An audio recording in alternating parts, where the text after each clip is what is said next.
أعوذ بالله من الشيطان الرجيم بسم الله الرحمن الرحيم طاسيم تلك آيات الكتاب المبين لعلك باخع نفسك ألا يكونوا مؤمنين إن نشأ ننزل عليهم من السماء آية فظلت أعناقهم لها خاضعين وما يأتيهم من ذكر من الرحمن محدث إلا كانوا عنه معرضين فقد كذبوا فسيأتيهم أنباء ما كانوا به يستهزئون أولم يروا إلى الأرض كم أنبتنا فيها من كل زوج كريم إن في ذلك لآية وما كان أكثرهم مؤمنين وإن ربك لهو العزيز الرحيم. درود شریف اللهم صل علی سیدنا محمد رب زدنا علما وارزقنا فهما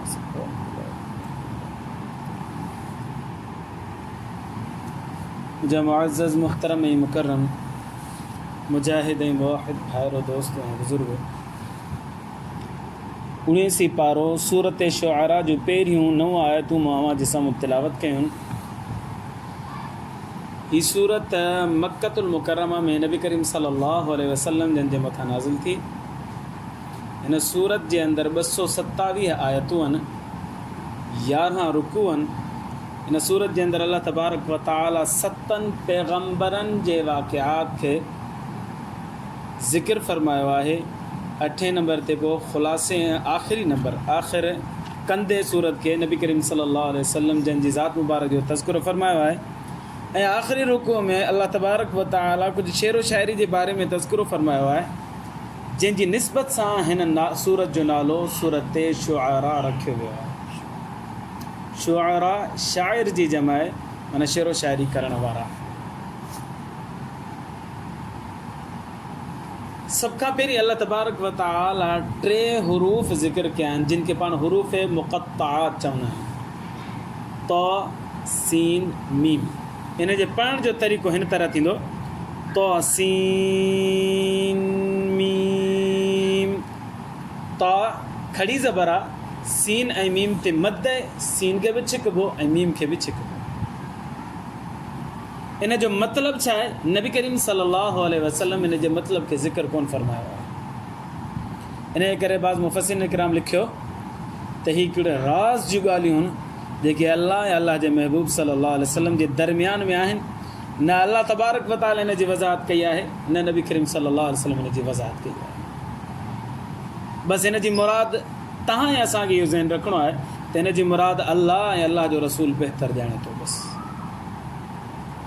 बाद जो दौरु गुज़रियो, खोजना थी, बाज़ नवां माण्हू मुसलमान थिया, पोइ हिननि में खोजना करणु शुरू कयूं त हिन जो मतिलबु छा आहे.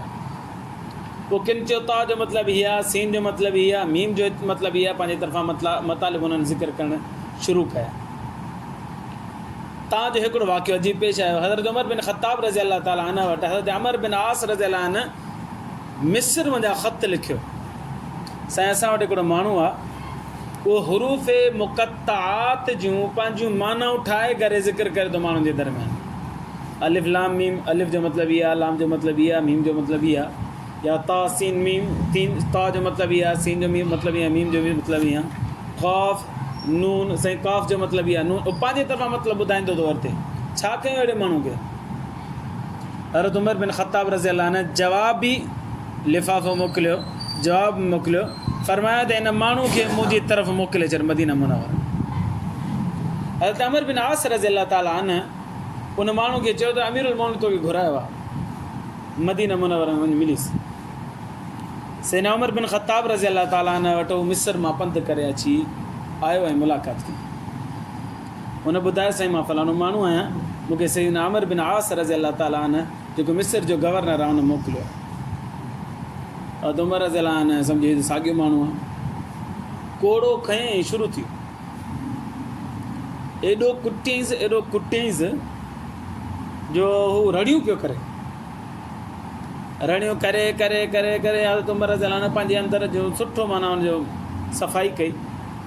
सफ़ाई करण खां पोइ हज़रत उमर रज़ी अल्लाह अन पुछियो त ॿुधा तोखे मूं कुटियो छो आहे? साईं ख़बर न आहे, मूं त को ॾोह कोन कयो। फरमाया मूंखे ख़बर पई आहे तुंहिंजी तासीन मीम पंहिंजा मतिलबु कढंदो थो वरिती, छो थो कढी पंहिंजा मतिलबु? साईं मुंहिंजी तौबा, मुंहिंजे बाबे जी तौबा, मुंहिंजे ॾाॾे जी तौबा, परॾाॾे जी तौबा, जेको बि ख़ानदान गुज़ारे हो सभिनि जी तौबा, हिन जा हाणे मतिलबु कोन कनि। त उमर रज़ी अल्लाह अन फरमायो अल्लाह जे रसूल ॻाल्हि जेका ॻाल्हि बयानु न कई राज़ में रखी वई आहे, तूं केरु थींदो जो उन्हनि खे खोलींदो पियो ऐं पंहिंजी तरफ़ां बयानु करे पियो।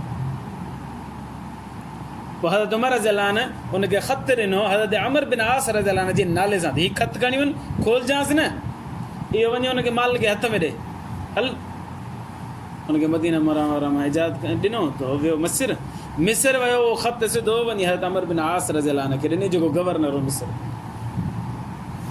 उहो ख़त वरितो, ख़त में लिखियलु हो। हज़रत उमर रज़ी अल्लाह अन फरमायो त हींअर सुठो सम्झायो त मांसि, जेकॾहिं वरी अहिड़ियूं ॻाल्हियूं करे त वरी मोकिले छॾिजां, वरी सम्झाईंदोमांसि। त हिननि खे चइबो आहे हुरूफ़ मुक़त्तात। हिननि जी माना बहितरीन अगरि केरु ॼाणे थो त अलाह ॼाणे थो, उन खां पोइ केरु ॼाणे थो त मोहम्मद अरबी सल्लल्लाहु अलैहि वसल्लम ॼाणे थो। बसि हिन खे चइबो आहे हुरूफ़ मुक़त्तात।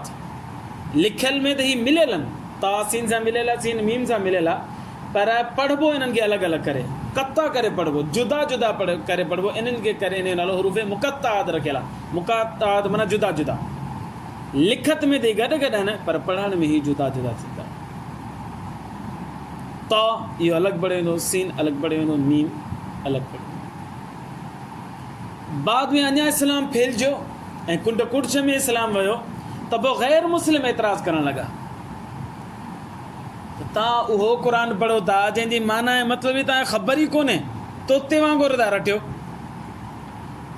पोइ मुफ़सिरीन किराम हिन जा जवाबात सिर्फ़ु महज़ पंहिंजा ख़्यालात ज़िक्र कयूं ऐं काफ़िरनि खे चुप कराइण जे लाइ। यकीनी तौर ते 100% उन्हनि बि न चयो त असांजो मतिलबु हिन जो मतिलबु इहो आहे। सिर्फ़ु ऐं सिर्फ़ु उन्हनि खे चुप कराइण जे लाइ काफ़िर जेके चवंदा बाबा तव्हां अहिड़ियूं ॻाल्हियूं पढ़ो था पिया जंहिंजो को तर्जुमो ई कोन्हे, जंहिंजो का मतिलबु ई कोन्हे, इन सां को फ़ाइदो ई कोन्हे। त पोइ मुफ़सिरीन किराम मुख़्तलिफ़ हर जंहिं मुफ़सिर मतिलबु लिखियो त हुन इहो बि लिखियो त बाबा मां ईअं नथो चवां त इहो ई मतिलबु आहे, सिर्फ़ु ग़ैर मुस्लिमनि खे चुप कराइण मक़सदु आहे। ऐं ख़्यालु मुंहिंजो हीअ थी सघे थो मुमकिन आहे ईअं अलाह तबारक व तआला जी मुराद इहा हुजे। पोइ बाज़ मुफ़सिरीन किराम लिखियो त इन्हनि हुरूफ़ मुक़त्तात मां जेके आहिनि इहे अलाह तबारक व तआला जा नाला जी। बिस्मिल्लाह रहमान अल्लाह जे नाले सां शुरू कयूं था त बाज़ सूरतुनि जे शुरू में बि इहे ज़िक्र थियल आहिनि तव्हां त अलाह तबारक व तआला जो ॿीहर नालो वरितो वञे, बरकत ख़ातिर, रहमत ख़ातिर। बाज़ मुफ़सिरीन किराम लिखियो त न, अलाह जा तबारक व तआला जा जेके अस्माए गिरामी आहिनि, अस्माउल हुस्ना आहिनि, उन्हनि जो ख़ुलासो इहो आहे।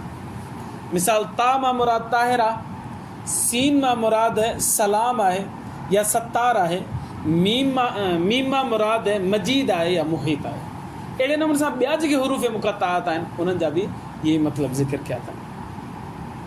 ऐं बाज़ मुफ़सिरीन किराम लिखियो त न, शाह वलीउल्लाह मुहद्दिस देहलवी रहमतुल्लाह अलैह फरमायो त हिन जो मतिलबु इहो आहे त हीअ जेके ता सीन मीम इहे हुरूफ़ मुक़त्तात जंहिं बि सूरत जे पहिरियां अचनि था पिया या ॿिया जेके हुरूफ़ मुक़त्तात आहिनि उन सूरत जे अंदरि ख़ुलासे जे तौर ते अलाह तबारक व तआला ॻाल्हियूं इन हुरूफ़ मुक़त्तात में ज़िक्र करे छॾियूं। पोइ हुन वॾी बहस करे लिखियो ऐं अहिड़ो कमाल जो लिखियो आहे जो अलाह से हुननि जी क़बर ते करोड़ा रहमतूं नाज़िल फरमाए हक़ अदा करे छॾियो अथईं। अलिफ लाम मीम इहो ख़ुलासो आहे सूरत बकर जो, कीअं आहे वरी हुनखे बयानु कयो अथईं। तासीन मीम इहो ख़ुलासो आहे सूरत शुअरा जो, कीअं आहे हुनखे बयानु कयो अथईं। क़ाफ़ इहो ख़ुलासो आहे सूरत काफ़ जो, कीअं आहे बयानु कयो अथईं। नून इहो ख़ुलासो आहे सूरत कलम जो कीअं उनखे बयानु कयो अथई जेके बि सूरतुनि जे पहिरियां सूरत हुरूफ़ मुक़ातात आया आहिनि उन्हनि खे फ़रमाईंदा त हीउ उन सूरत जो ख़ुलासो आहे ऐं कीअं आहे उनखे दलील सां ज़िक्र बि कयो अथनि। त बहरहाल जेका बि मुराद आहे ख़ुलासो हिन जो इहो आहे त मुफ़स्सिरीन किराम लिखियो आहे त उन्हनि जा पंहिंजा पंहिंजा ख़्यालात आहिनि 100% उन्हनि बि यकीन सां नाहे चयो असांखे हिन ते ईमानी आणो आहे त अलाह ऐं अलाह जो रसूल बहितर ॼाणे थो बसि ख़ुलासो इहो आहे। इन करे जलालैन शरीफ़ तफ़सीर जलालैन वारे ॿ जुल्द में बहितरीनु तफ़सीर आहे मदारिस जे अंदरि पढ़ाई वेंदी आहे उते जिथे बि हुरूफ़ मुक़त्तात अचे थो न उतां गॾो गॾु लिखे थो अल्लाहु अअलमु बिमुरादिही बिज़ालिक अलाह बहितर हिन जी मुराद ॼाणे थो बाबा असांखे ख़बर न आहे। अॻिते फरमाए तिल्क आयातुल किताबिल मुबीन ही आयतूं आहिनि पधरे किताब जूं वाज़िह किताब जूं किताब क़ुर मजीद जे अंदरि अल्लाह तबारक व तआला तौहीद जूं आयतूं वाज़िह वाज़िह लिखी छॾियूं आहिनि रिसालत जूं आयतूं वाज़िह तौर ते बयानु करे छॾियूं आहिनि क़यामत जूं अलामतूं मिसालूं वाज़िह तौर ते अलाह साईं सॼे कलाम मुक़द्दस में ज़िक्र करे छॾियूं आहिनि। इन करे अल्लाह तबारक व तआला फ़रमाए थो त हीअ किताब जूं पधरियूं आयतूं रोशन आयतूं वाज़िह आहिनि सम्झण वारे जे लाइ काफ़ी आहिनि। मरकज़ी जेके अक़ीदा आहिनि 3 तौहीद रिसालत क़यामत उनखे सॼे क़ुर खोले खोले बयानु करे छॾियो। अॻिते फरमाए लअल्लक बाख़िउन नफ़्सक अल्ला यकूनु मुमिनीन नबी करीम सल्लल्लाहु अलैहि वसल्लम जन जी साह में मुंझारो थींदो साह में मुंझारो छाजे करे थींदो हो त ही ग़ैर मुस्लिम जेके सभु मुसलमान थी वञनि अल्लाह जे नबी सल्लल्लाहु अलैहि वसल्लम जी एॾी तकलीफ़ हूंदी एॾो सोचींदा हुन जे बारे में एॾो सोचींदा साह मुंझंदो अल्लाह सां तसली थो ॾे लअल्लक बाख़िउन नफ़्सक पंहिंजो साह मुंझाईंदे छा इन ॻाल्हि जे मथां जो अल्लाह यकूनु मुमिनीन हे मोमिन नथा थियनि भले न थियनि वञी न थियनि थींदा त हुननि जो भलो आहे न थिया थियनि त हुननि जो नुक़सानु आहे तूं पंहिंजो पाण खे त नुक़सान में न विझ न एॾो परेशान जो तुंहिंजो साह मुंझे थो पियो। नबी करीम सल्लल्लाहु अलैहि वसल्लम खे हिकु माण्हू जो एॾो फ़िक्र हुयो त जहन्नम खां बची करे जन्नत में वञण वारो थी वञे जो अल्लाह तबारक व तआला तसली थो ॾे सोना एॾो परेशान न थी जो तूं पंहिंजो पाण खे हलाकत में विझी छॾींदे छा जो साह मुंझे तव्हां ऐं असांजो साह मुंझंदो पंहिंजी औलाद जे लाइ नबी करीम सल्लल्लाहु अलैहि वसल्लम जो साह मुंझे पियो उम्मत जे लाइ त अल्लाह अगरि हिकु माण्हू मुसलमान थी इन नशअ नुनज़्ज़िल अलैहिम मिनस समाइ आयतन हा हीअं बि थी सघे थो अल्लाह तबारक व तआला आसमान मां का दलील लाहे मौजो लाहे मसलन को फ़रिश्तो अचे ऐं तलवार खयों अचे ऐं काफ़रनि खे चए मुसलमान थियो था या नथा थियो पोइ थींदा या न थींदा सभु थींदा। अल्लाह से फरमाए थो इन नशअ नुनज़्ज़िल अलैहिम मिनस समाइ आयतन असां जेकॾहिं चाहियूं न त इन्हनि जे मथां आसमान मंझां को मौजो का दलील लाहियूं त लाहे सघूं था फ़ज़ल्लत अअनाक़ुहुम लहा ख़ाज़िन ही सभु जा सभु मुशरिक झुकी बीह रहंदा हा साईं मञूं था पर इहो इस्लाम जबरन थी वियो जबरन इस्लाम माण्हू अल्लाह जो इहो ऐं नबी सल्लल्लाहु अलैहि वसल्लम जो इख़्तियारी इस्लाम केरु क़बूल करे त उहो क़बूल आहे जबरन वारो क़बूल न आहे कंहिंखे मजबूर कजे बा ज़ोरी मुसलमान थी न इस्लाम इन ते ज़ोर ई कोन थो ॾे अल्लाह साईं फरमाए थो जेकॾहिं मां चाहियां न त हिन जूं ॻीचियूं सभिनि जूं झुकाए करे मौजो मथां लाहियां सभिनि खे चवां त भाउ क़बूल कयो त सभु क़बूल कंदा पर इहो बेइख़्तियारी थी वियो इख़्तियार सां कोन थियो मोहबत सां कोन थियो चाहत सां कोन थियो अल्लाह साईं फरमाए असांजो इहो उसूल न आहे असां चाहियूं त करे सघूं था पर पोइ इहो इख़्तियारी न थींदो मजबूरनि थींदो मजबूरनि इस्लाम वारो इस्लाम क़बूल सही न आहे क़बूल न आहे हा जेको ख़ुशी इस्लाम क़बूल कंदो उन ते वरी अमल बि कंदो तस्लीम बि कंदो ऐं दिलि सां राज़ी बि हूंदो मजबूरनि जे करे तव्हां हींअर बि कंहिं वाणे खे खणी तलवार मथां बीह चओ कलमो त पढ़ंदो कलमो हा अंदरि में हुन में तस्लीम कयो या न कयो त उहो त हुनजो अंदरि ॼाणे थो ज़ाहिर में चओ हा साईं मूं क़बूल कयो ऐं इहो ज़ाहिर वारो जबरन इस्लाम चए थो ईअं कंहिंखे क़बूल न करायो तव्हां वञो इंडिया जे मथां हमिलो कयो इंडिया खे मग़लूब करे छॾियो पर हाणे तव्हां हुनखे चओ ज़बरदस्ती मुसलमान थियो न हुननि जे अॻियां इस्लाम पेश कयो अबा क़बूल कयो था उहो चवंदा हा क़बूल आहे ठीकु आहे अखियुनि ते चवंदा क़बूल न आहे त बाबा जिज़ियो ॾियो फिदियो ॾियो इहो इस्लाम जो तसवर आहे, इस्लाम जो कॉन्सेप्ट इहो आहे। ज़बरदस्ती कंहिंखे मुस्लमान कयो इहो ग़लति आहे। जीअं अॼुकल्ह वाणिया जेके आहिनि उते मुस्लमाननि खे मजबूर कंदा, चओ जय श्री राम, चओ जय श्री राम, इहे ज़बरदस्ती चवराइनि था। इहो उन्हनि जे मज़हब में हूंदो त मुस्लमान सां इहो ज़ुल्म कर, मुस्लमान जे अंदरि इहो न आहे, न अलाह जो इहो हुकुम आहे, न नबी सल्लल्लाहु अलैहि वसल्लम जो हुकुम। हींअर बि जेके ग़ैर मुस्लिम पंहिंजे पाकिस्तान में रहनि था, कंहिंखे बि इख़्तियार कोन्हे त हुनखे वञी ज़बरदस्ती पकड़े चयो मुस्लमान थी, हुनखे दावत ॾियो, क़बूल कंदा ठीकु आहे, नथा कनि ख़ैर। वमा यअतीहिम मिन ज़िक्रिन मिनर रहमानि मुहदसिन इल्ला कानू अन्हु मुअरिदिन। अलाह ताईं फरमाए थो त जेका बि मुंहिंजी का नई नसीहत अचे थी भई मां रहमान जे तरफ़ां, मुंहुं मोड़े था छॾनि, असां नथा मञूं। हाणे जेकॾहिं नसीहत आयत जे थ्रू अचे थी त बि चओ मुंहुं था मोड़नि, नबी साईं जे मौज़े जे थ्रू अचे थी त बि नथा मञनि, या अख़लाक़ हसना नबी सल्लल्लाहु अलैहि वसल्लम जे तरफ़ां अचनि था पिया, पेश थियनि, नबी सल्लल्लाहु अलैहि वसल्लम पंहिंजा अख़लाक़ ॾेखारनि था, तव्हां तो तस्लीम कर, पर उहो तस्लीम नथा कनि।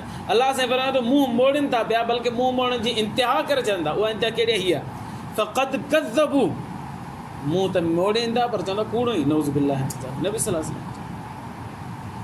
अलाह साईं फरमाए थो हाणे हीअं थींदो, फसयअतीहिम अंबाउ मा कानू बिही यस्तहज़िऊन, अन क़रीब अहिड़ी ख़बर हिननि वटि ईंदी जंहिं ख़बर जो ई इनकार कंदा हुआ, बल्कि इन जे मथां इस्तेहज़ा ठठो कंदा हुआ, खिलंदा हुआ। उहा ख़बर कहिड़ी आहे, अल्लाह तबारक व तआला जे अज़ाब जी। पोइ 3 मरहलनि में अची सघे थी। नंबर 1 या दुनिया में ई अचे अज़ाब, नंबर 2 या मरण वक़्तु अचे, पोइ मरण खां पोइ क़बर में, नंबर 3 या आख़िरत में अचे। अलाह जे लाइ ज़मानो क़रीब ई आहे, फसयती अन क़रीब ईंदो, अन क़रीब आहे उहो तव्हां असांजे लाइ त दूर हूंदो, पर अलाह तबारक व तआला जे लाइ 3 ज़माना क़रीब आहिनि। इन करे अलाह तबारक व तआला फरमाए अन क़रीब हिन जे मथां उहो ख़बर ईंदी, यानी उहो अज़ाब ईंदो जंहिंजे मथां ई मज़ाक़ ठठो कनि पिया। नबी सल्लल्लाहु अलैहि वसल्लम कॾहिं अज़ाब अचे थो, कॾहिं अज़ाब अचे थो, मज़ाक़ूं ठठो कनि पिया। अलाह साईं फरमाए थो या दुनिया में अची सघे थो, या मरण जे वक़्तु ईंदो, या आख़िरत में ईंदो। अॻिते फरमाए अवलम यरौ इलल अर्द, अलाह साईं तौहीद जी हिकिड़ी दलील ॾिनी, छा हे ज़मीन में नथा घुमनि फिरनि, बाग़नि में हेॾां होॾां अचनि वञनि था पिया। कम अंबतना फीहा, असां कीअं पोखियो आहे इन ज़मीन में, मिन कुल्ली ज़ौजिन करीम, जोड़ा जोड़ा, वणनि में नरमाद थींदो आहे न, अब इहे खजी आहे, हिन में नरमाद आहे, अब पपीतो आहे, हिन में नरमाद आहे। कई वणनि जे अंदरि नरमाद न हूंदो त वरी फ्रूट कोन ईंदो, फल कोन ईंदो आहे। अहिड़े नमूने सां खजी बि आहे, खजी में नरमाद कोन ईंदो, न हूंदो त पोइ वरी हिकिड़ी नर हुजे या ख़ाली मादी हुजे त हुन में फ्रूट कोन ईंदो आहे। या हिन नमूने सां पपीतो आहे। त अरब जेके आहिनि उहे खजियूं पोखींदा। अलाह साईं फरमाए थो हीअ ॾिसनि कोन था, मां अलाह तबारक व तआला बग़ैर हिननि जे लॻ बि कोन्हे, सिर्फ़ु गॾु बीठा आहिनि, अलाह तबारक व तआला हिन मां जोड़ा जोड़ा पैदा करे चुके। इहा मुंहिंजी कुदरत आहे न, केरु करे ॾेखारे थी? इहा मुंहिंजी तौहीद जी निशानी आहे, मुंहिंजे अलाह हुजण जी निशानी आहे, मुंहिंजे ख़ालिक मालिक राज़िक हुजण जी निशानी आहे। तव्हां पाणी अखियुनि सां ॾिसो था पिया, मञो छो कोन था? इन फी ज़ालिक लआया, बेशक इन में निशानी आहे, सम्झाणी आहे, पर वमा कान अक्सरुहुम मुमिनीन, अक्सर मञनि ई कोन था, तस्लीम ई कोन था। व इन रब्बक लहुवल अज़ीज़ुर रहीम, नथा मञनि त अलाह जी इज़त घटिजी वेंदी। पर न इन रब्बक, बेशक तुंहिंजो रब, लहुवल अज़ीज़, वॾो ताक़तवर आहे, ज़बरदस्त हिकमतुनि वारो आहे, अर रहीम, महिरबानी बि आहे। जेकॾहिं हिननि जे न मञण जे करे हिन जे मथां अज़ाब आणणु चाहे त अज़ीज़ आणे सघे थो, पर हिकमतुनि वारो आहे, रहीम, नथो आणे भला पोइ आणींदुसि। मञो जेसीं मथां मञी वञो, अची वञो रस्ते ते। अलाह खां दुआ आहे, अलाह